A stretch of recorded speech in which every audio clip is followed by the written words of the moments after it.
Hi there, my name is Greg Laxton and I'll be highlighting a few key aspects of MTN's 2019 interim results.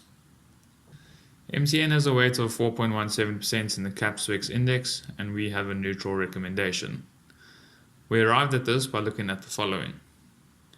The group is currently trading at a forward PE of 13.8 times, which is in line with its 5-year average, but ahead of its 20-year long-term average. We performed a sum of the parts calculation, which showed that the group is trading at an approximate 2% premium to its listed price. While the group is intent on reducing the debt levels, the geopolitical risks, forex volatility, and the risk of not being able to repatriate earnings from Nigeria may hamper these efforts and put the sustainability of the dividend at risk. Any delays in the spectrum allocation by ICASA may dampen the growth of data revenue. New product launches may drive up revenue. However, any unexpected delays or increased capex requirements may create a drag on performance. The change in regulations poses a significant risk given the current pressure on pricing and subscriber registrations. The telecom space is highly competitive, which highlights the need for development, innovation, and affordable product offerings, and this may further impact attempts to manage debt. The ongoing tax dispute presents further potential headwinds, with the matter being adjourned to October.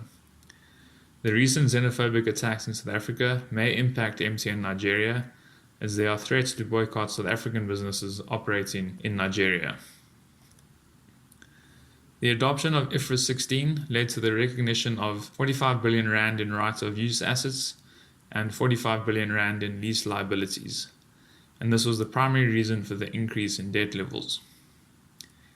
Excluding the accounting change, net debt was up 7 billion rand to 71 billion due to increased borrowings by MTN Nigeria, which saw net debt increase from 774 million to 4.7 billion rand, and this resulted in net interest expense rising by 19%. Group revenue was up 15.5% to 72.5 billion, thanks to increased active users in both voice and data. Normalized operating profits improved by 38% to 14.32 billion, with operating margin rising by 320 basis points to 19.8%. The normalized operating profit benefited from group expenses remaining largely unchanged from the prior period and the 15.5% increase in group revenue. HEPS declined by 9% to 192 cents per share and is different to the reported diluted earnings of 243 cents due to the non-operational nature of the gain from the dilution of the group's investment in Jumia to the tune of 1.04 billion rand. The adoption of IFRS 16 led to a negative 39 cents impact on headline earnings per share. The markets in which the group operates typically have a young, fast-growing population with low levels of smartphone penetration, digital adoption, and are mostly unbanked. The group will try to leverage off its large customer base and extensive network to access potentially large pools of revenue. The launch of 5G will enable further reductions in the cost of data, and this should improve data revenue. Double-digit growth in group service revenue for the medium term was reiterated by management, and with capex intensity expected to improve, the board remains committed to targeting a 10% to 20% growth in the dividend.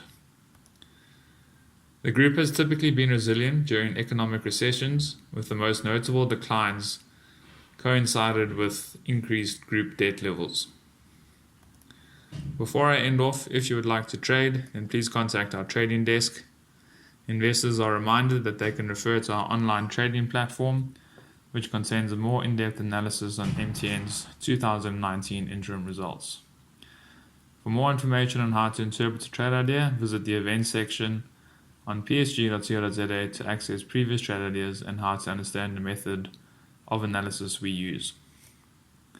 Lastly, I'd like to bring your attention to the following disclaimer. Thank you very much.